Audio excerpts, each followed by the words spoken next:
Bonjour à vous tous, bonjour, j'espère que vous allez très bien, moi ça va très bien. Je fais cette petite vidéo qui est totalement improvisée parce que j'ai des trucs à faire et je suis déjà un peu en retard mais je m'en fous, j'avais besoin de la faire. Hier on devait faire pas un live différé on va dire sur un serveur, bon ben ça a été décalé. Le sujet était intéressant, il portait sur les bulles papales. Alors, il y en a peut-être qui vont me découvrir. Moi, j'ai fait quand même pas mal de vidéos. J'essaye de me positionner, enfin, je suis positionné dans l'être vivant. Et je voudrais vraiment que ce monde qui prend fin, en fait, le monde étant un monde créé par l'homme et un monde virtuel, qui nage dans un océan de choses magnifiques, d'une création magnifique, d'une création très très belle, qui est la terre, le vivant, tout ce qui est être vivant, mais piégé par l'ombre, l'ombre étant pour moi, ce que je dis n'engage que moi, mais si ça peut faire réfléchir, ça peut être intéressant. Alors, on dit qu'on est dans une matrice, on dit qu'on est hypnotisé, et oui, on l'est, parce que le vivant a des capacités dont il ne doute même pas, et il serait temps de commencer à s'orienter dans le combat, entre guillemets, dans cette guerre, en fait, cette guerre entre le monde des morts et le monde du vivant, avec un peu plus de clarté dans la tête de chacun. Alors, moi je vais juste me présenter pour ceux qui ne me connaissent pas, je suis un être vivant, je suis Xal, Xal qui est le nom que je me suis donné, qui est le nom que j'ai choisi, qui a une histoire. Mais je suis aussi dans un monde qui a disparu et dans l'acte de naissance originel, je suis Xavier Bernard Christian, fils de Jean-François Charles Victor et de Frauke Elisabeth. Une sorte d'identité, probablement du vivant, qui a été revendue effectivement comme un peu pour tout le monde. Donc je ne suis pas un citoyen qui possède un nom de famille, je ne possède rien sur Terre. Je suis juste de passage comme tout le monde.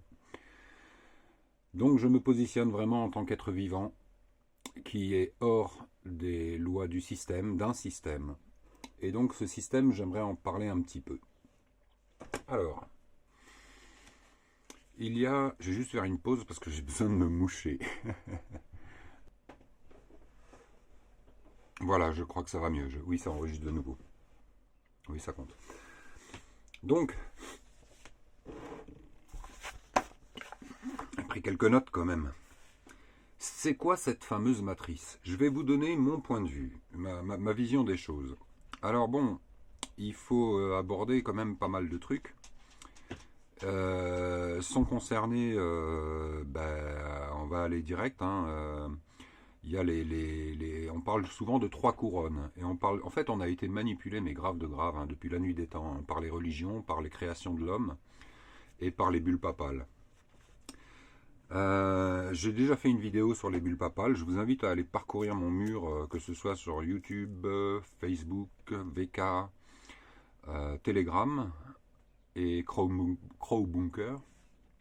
Il suffit de taper Xal Xal et de me rechercher, c'est pas plus compliqué que ça. Alors je sais pas si je commence par les bulles papales, si je fais un petit rappel.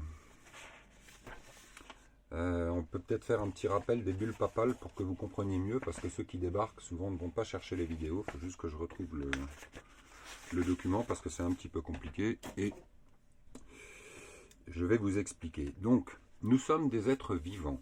Un être vivant, c'est quoi? C'est un être de lumière connecté à la source de lumière de façon directe. Sauf que dans ce monde où l'homme est intervenu, l'homme de l'ombre, on va dire, donc le monde des morts, il s'est permis de prendre la main sur l'organisation de cette planète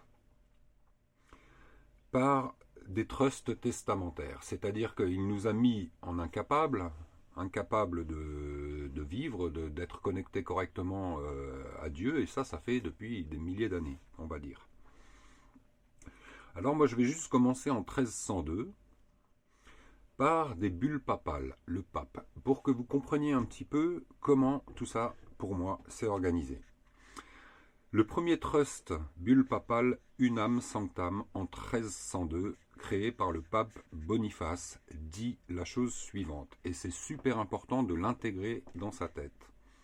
En outre, nous déclarons, nous proclamons, nous définissons qu'il est absolument nécessaire pour le salut de toute créature humaine que toute créature humaine soit soumise au pontife romain.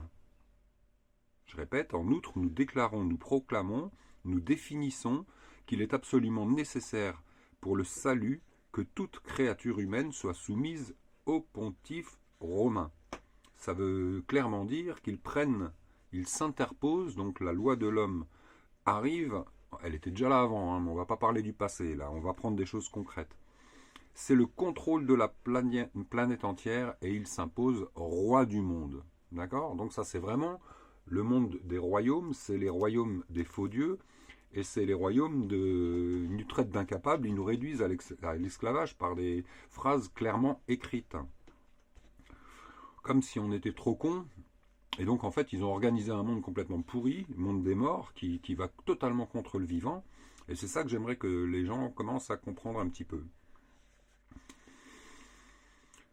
Alors, le symbole de cette bulle papale, c'est la coiffe dorée en forme de pain avec une couronne à la base, et ça représente la glande piénale de nature cristalline qui nous permet d'accéder à la source. Eh bien, c'est aussi l'inquisition pharmacologique. La glande piénale est effectivement la glande qui nous permet, qui concentre apparemment, d'après ce que j'ai compris, la source de lumière. Et c'est pas pour rien que les tests qui vont en profondeur essayent d'atteindre cette glande pinéale pour qu'on soit incapable d'être connecté. Et ils veulent garder en fait ce pouvoir intermédiaire qui n'a pas lieu d'être parce que c'est complètement un monde virtuel et il dépend que de nous d'en sortir. Mais pour en sortir, il faut comprendre quand même la différence entre le monde du vivant et le monde des morts. Ça me paraît très important. Alors on continue dans les bulles papales. On a compris qu'en fait, la Sainte Cité en complicité avec la Cité du Vatican, que je vais détailler un petit peu plus tard, ont pris la main sur le monde, se sont interposés entre le Créateur et l'être vivant que nous sommes. En 1455, la bulle papale de Nicolas V, Romanus Pontiflex, pour un souvenir perpétuel, a pour effet de transmettre le droit d'utilisation des terres en tant que bien immobilier de l'Express Trust Unam Sanctam au contrôle du pontife et de ses successeurs à perpétuité. Donc le pape prend le pouvoir sur la planète en s'appropriant le droit, je ne sais pas qui il est, mais il s'approprie le droit d'utilisation des terres. Donc c'est pour ça qu'après on se retrouve avec des lois où tu veux peindre ta maison en vert, ben non tu peux pas parce que voilà, le cadastre, etc. Bref, des limites partout de la liberté de l'être vivant. Donc notre création se bloque mondialement avec des conneries comme ça, par des êtres qui n'ont rien à foutre là, quoi. Donc toutes les terres sont revendiquées comme terres de la couronne. Haha. Cette première couronne est représentée par le premier trust Sestui que vit, créé à la naissance d'un enfant. Elle nous prive de tous les droits et les bénéfices sur Terre. D'accord? Ça, je l'ai déjà dit, j'ai déjà dit dans des vidéos. Je vous invite à reparcourir mes anciennes vidéos. Maintenant, là, mon objectif de cette vidéo-là, c'est vraiment que vous compreniez qu'il faut lâcher certains combats, en fait, pour en vivre autrement. Donc cette première couronne est représentée par le premier trust C'est celui que vit, créé à la naissance d'un enfant. Elle nous prive de tous les droits et bénéfices sur Terre. Alors pour ceux qui ne comprennent pas ce que c'est un trust, en fait, on voit les trusts testamentaires. En fait, on confie à quelqu'un d'autre la gestion de quelque chose. En gros, pour être très synthétique. En 1481, la bulle papale Aetemi Regis, c'est la couronne éternelle par... putain, je vois rien sans lunettes. Par Sixte IV, couronne d'Aragon, couronne d'Espagne, ça vous parle peut-être, le plus haut souverain intendant de tous les esclaves romains soumis au règne du pontife romain. Donc pontife romain, retenez bien le romain. Le romain, vous l'avez déjà entendu, on l'a vu dans Astérix et Obélix, on l'a vu dans plein de trucs. Mais le droit romain, voilà, comprenez la chronologie. Cette deuxième couronne représente le deuxième Sestuikevi Trust créé à la naissance de l'enfant et par la vente de l'acte de naissance comme bon à la banque centrale privée de la nation. En gros, notre vivant a été monétisé. Voilà, ils ont créé des banques et en fait notre richesse, notre création naturelle, notre création, notre capacité a été volée et eux ils en font du fric, ils inventent l'argent avec ça. Donc on est des esclaves qui en plus produisons l'argent. Elle nous prive de la propriété de notre chair et nous condamne à la servitude perpétuelle en tant que personne romaine ou esclave. Donc nous sommes des personnes romaines ou des esclaves. Ok ? Alors si vous ne comprenez pas tous, réécoutez la vidéo, allez voir les autres vidéos aussi que j'ai fait. Allez voir aussi des liens que je mets où on explique aussi, on rentre dans le détail de certaines lois et tout ça, vous allez finir par comprendre. Je vais continuer, je vais vous en bourrer un petit peu, quoi. En 1537, la bulle papale par Paul III. Troisième et dernier acte testamentaire et testament d'un trust testamentaire établi pour la revendication des âmes perdues, perdues pour le siège.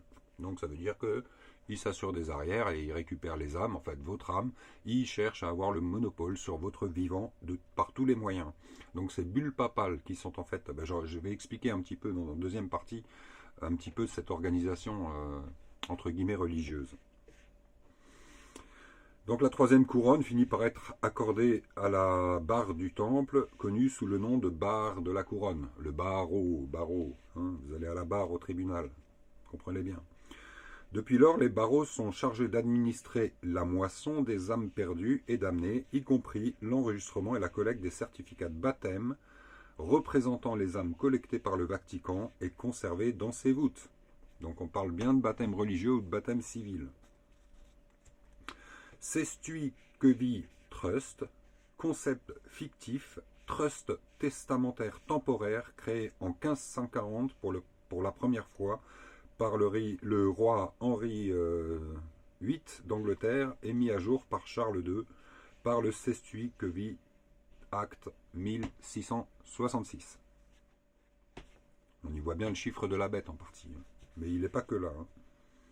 En gros, ça veut dire qu'une succession peut être effectuée au profit d'une personne présumée perdue en mer, donc supposée morte à l'âge de 7 ans. Ont été ajoutés dans ces lois ultérieures les faillis, les mineurs, les incapables, les hypothèques et les sociétés privées. L'objectif initial d'un trust Sestuikevi était de constituer une succession temporaire au profit d'une autre personne parce qu'un événement, un état de fait ou une condition les empêchait de revendiquer leur statut de personne vivante, compétente et présente devant une autorité compétente. Par conséquent, toute revendication, histoire, statut ou argument qui s'écarte de l'origine et de la fonction d'un Sestuikevi Trust, tel que prononcé par les canons, sont faux et automatiquement nuls et non avenus. Oui, on nous a dédoublés. On nous a mis donc clairement par toute cette organisation du pape qui fait la loi sur terre, la loi du droit romain. On nous a pris notre vivant, on l'a décalé d'un autre côté.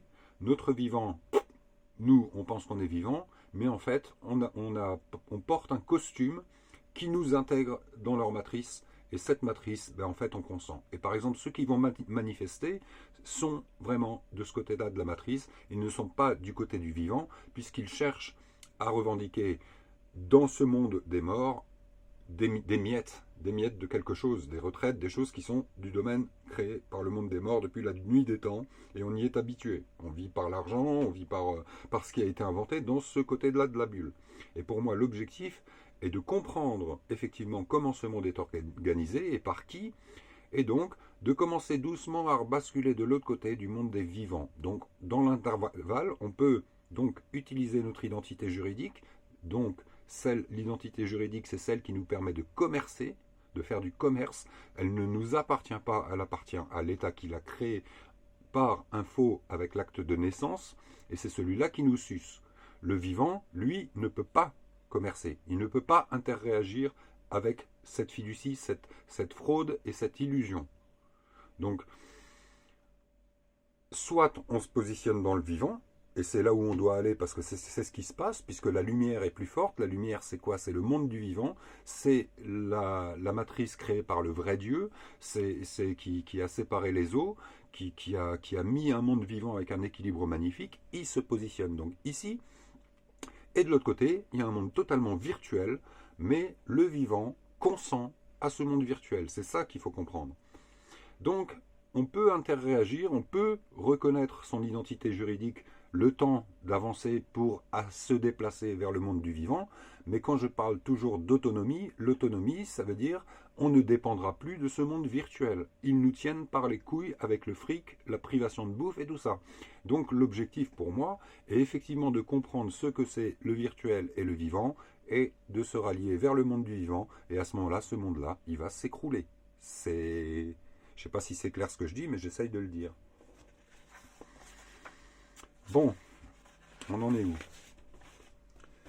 Alors en deuxième partie, j'avais dit que j'allais expliquer un petit peu ce que c'était le Saint-Siège et tout ce bordel là. Donc qu'est-ce que c'est le Vatican? Alors vous avez des sites très intéressants, je vous les donnerai après. Donc j'ai tapé ces informations, je vous donne aussi les sources. Alteig, comment ça s'appelle? Il faut que je mette mes lunettes là. Alteia, A-L-E-T. Je recommence, A-L-E-T-E-I-A. Donc Internet, hein, c'est là où j'ai trouvé une partie des informations. Les autres viennent de Wikipédia aussi, j'ai regardé. Il y en a un peu partout. Hein. Alors le Saint-Siège, selon la source Alteia, renvoie à la personnalité morale du pape et de la curie. C'est un gouvernement. Le Saint-Siège est un gouvernement. Il renvoie à la personnalité morale. On tombe dans le droit romain. Alors selon la curie, qu'est-ce que c'est? Selon Wikipédia, la curie ou curie romaine est le nom des administrations de l'Église catholique basée à Rome. Donc on parle d'église. Qu'est-ce que c'est une église? Vous allez le comprendre peut-être à force de m'entendre. Donc on a le Saint-Siège qui renvoie à la personnalité morale du pape et de la curie. C'est un gouvernement. Donc c'est déjà un monde virtuel, c'est déjà le monde des morts. C'est un faux, c'est pas les vrais dieux. La curie, pour moi, hein, maintenant je me trompe peut-être, et ils se sont inspirés d'une réalité qui date de Mathusalem. Mais ils ont dédoublé, en fait, ils ont faussé la vérité pour prendre le pouvoir, hein, c'est bien ce qu'il faut comprendre. Et je reviens à cette première bulle papale où ils s'approprient la terre entière, parce que nous on est trop cons en gros, quoi. Hein. Donc la curie ou curie romaine est le nom des administrations de l'Église catholique basée à Rome. Hein, vous pensez à l'Institut Marie Curie par exemple, ben voilà, c'est un institut de recherche contre le cancer, mais il est complètement dans un monde virtuel, il n'est pas du tout dans le monde du vivant. Alors le siège d'une institution fait référence à un lieu précis, ça c'est intéressant à comprendre. Curieusement, le Saint-Siège ne fait précisément pas référence à un territoire, c'est-à-dire qu'il n'a pas de lieu sur la Terre. Selon le droit canon, droit canonique, il désigne d'abord la personnalité morale du pape, celle de la secrétaire d'État et autres institutions de la curie romaine. Donc l'Église catholique romaine est la seule institution religieuse à posséder un véritable statut de droit international. On est bien dans le droit de l'homme, un statut de droit international. Alors, une entité qui est parmi le droit, qui est la seule à ne pas avoir de lieu précis pour le Saint-Siège,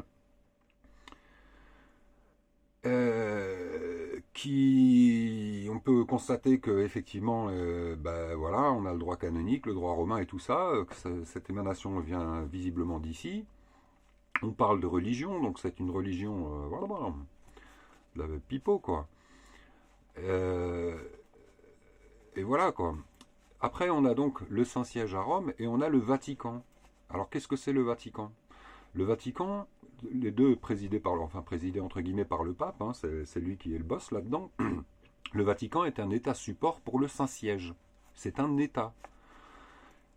Et lui, il a un lieu, il enserre la basilique Saint-Pierre et le palais apostolique. Voilà, donc lui, on peut lui mettre un lieu physique, ce qui n'est pas le cas du Saint-Siège. Donc le Saint-Siège, il peut aller où il veut, en Antarctique ou n'importe où, j'en sais rien, mais en tout cas, c'est une entité totalement virtuelle qui s'impose et qui s'interpose, qui donne des lois par des bulles papales qui sont en fait des décrets, et ça, c'est répandu dans le monde entier, et après, ça s'applique, et nous, on se fait baiser comme ça, en gros, quoi.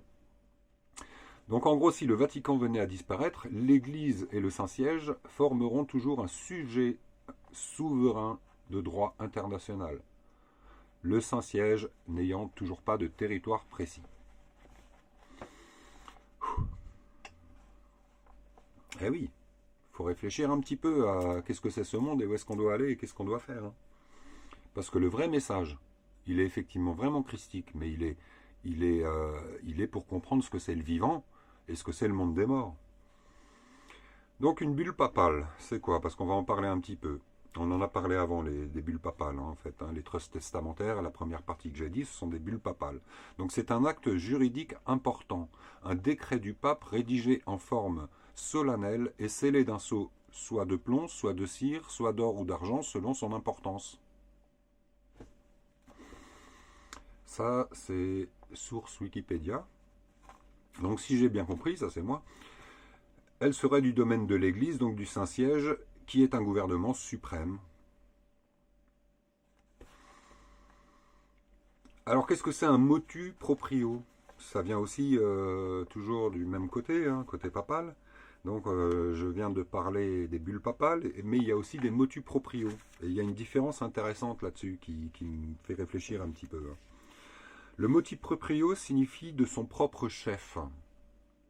Ça équivaut à un décret, c'est un acte législatif pris et promulgué par le pape agissant de sa propre initiative en pleine connaissance de cause et non pour répondre à une sollicitation. Ah, donc le pape par un motu proprio agit de lui-même, il décide, il a le pouvoir. Par contre, quid de la bulle papale? Qui lui dit de faire ça? On ne sait pas. Moi je ne sais pas, il n'y a personne au-dessus du pape. Ah, est-ce qu'il y aurait une autre entité qui viendrait diriger un petit peu l'ordre qui doit se passer sur cette planète? Est-ce qu'il y aurait une entité entre guillemets extraterrestre, hein? Je dis ça, c'est juste une question que je pose. Mais je trouve intéressant de constater la bulle papale, la différence entre la bulle papale et le motu proprio. Donc, je parle aussi du trust pour... là, j'ai regardé, le trust n'est pas dans la définition dans le dictionnaire juridique, mais on le trouve dans le Larousse. Donc le trust, qu'est-ce qu'ils disent pour que vous compreniez bien ce que c'est qu'un trust? En anglais, de to trust, c'est avoir confiance. Confiance, pour ceux qui connaissent un petit peu le monde monétaire, la confiance est un terme juridique monétaire aussi, hein. Donc petit 1, groupement d'entreprises, et là on peut bien comprendre un petit peu le trust. Groupement d'entreprises, quoi que conservant leur autonomie juridique, sont contrôlés par une société mère. Vous comprenez? Trust testamentaire, vous êtes mort, il y a quelqu'un d'autre qui vous contrôle. Dans une entreprise, une société mère peut contrôler l'entreprise. C'est une sorte de délégation. Et c'est ce que nous vivons au quotidien par la reconnaissance de notre nom, qui est un nom créé par la République française pour les Français, présidence, qui est une société commerciale, et qui est un nom commercial, qui est totalement fictif et qui n'est pas vous. Ben en fait, du coup, eux, c'est l'entité mère, l'État devient l'entité mère, et si on la reconnaît, ben on est soumis à elle. Donc c'est pour ça que moi je me détache de cette entité mère, et je suis vivant, sans ce nom-là. Je ne le reconnais pas. En petit 2, dans le Larousse, pour le trust, on a entreprise très puissante, exerçant son influence sur tout un secteur de l'économie. Entre parenthèses, souvent péjoratif. Petit coup de café, si vous me permettez. Je vous en fous dans la tête, hein. Mais ça me paraît nécessaire de voir un petit peu, pour moi, comment ce monde est organisé, quoi. Alors, je vais rajouter un petit complément. Parce que du coup, avec le live qui était prévu hier, j'ai fait quand même quelques recherches et je suis tombé sur un truc que je ne savais pas, hein, mais bon voilà, moi je suis pas la science infuse, hein. C'est au sujet du président de la République française, Macron. Et ça va être intéressant de voir ça. Macron a le titre de premier et unique chanoine honoraire de l'archibasilique du Latran. Je redis, le président de la République française, donc Macron, a le titre de premier et unique chanoine honoraire de l'archibasilique du Latran. Alors qu'est-ce que c'est la basilique du Latran? Son véritable nom, c'est Basilique du Très Saint Sauveur et des Saints Jean-Baptiste et Jean l'Évangéliste. Et donc cette basilique a un lieu, c'est la cathédrale du diocèse de Rome, siège épiscopal du pape en tant qu'évêque de Rome.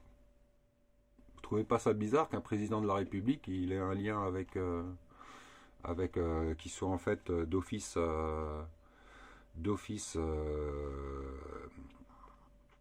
chanoine honoraire? Donc moi, le lien entre Rome, tous les chemins mènent à Rome, ben oui, tous les chemins mènent à Rome parce que en fait, il y a des liens entre la politique et ce qui est dit, c'est la religion, en fait, c'est ce monde virtuel. Pour moi, la véritable Église nous appartient, c'est notre corps, c'est notre tête, c'est la réincorporation de notre corps avec le monde subtil et la connexion avec la lumière. Nous sommes des êtres de lumière et nous sommes donc tout simplement piégés par une organisation totalement virtuelle où il y a des êtres qui depuis la nuit des temps et qui jouent avec de génération en génération, de toute façon on consent et donc notre consentement fait qu'en fait on n'est pas directement connecté au Créateur, à la source de lumière. Et pourtant, la lumière du vivant, on a un rôle, nous en tant qu'êtres humains sur Terre, on a un rôle qui contribue pleinement à cette planète qui n'est probablement pas comme on la voit, comme on nous le dit. On a été totalement trompé sur tout, je l'ai déjà dit. Et on a un rôle primordial pour le développement énergétique de ce monde merveilleux. Voilà. Je vais juste faire une toute petite pause pour regarder si j'ai à peu près tout dit ce que je voulais dire aujourd'hui. Mais bon, je crois que j'ai dit l'essentiel. Donc pour résumer, en gros, nous avons une organisation religieuse qui se dit totalement différente des gouvernements, mais qui pour moi sont totalement liées, avec des bulles papales, donc des décrets de loi qui expliquent clairement, et tout est écrit, que l'être humain, ils se sont interposés entre le Créateur et l'être humain, que pour moi, ces bulles papales et cette source de la religion catholique qui n'a pas de lieu précis, donc qui est la seule contraire au droit logique, parce que voilà, il n'y a pas de territoire précis, il n'y a pas de lieu défini, ils peuvent passer d'un côté à l'autre, ils peuvent déménager, ils peuvent se cacher comme ils veulent. Ça, pour moi, ça cache le 1% qui nous dirige.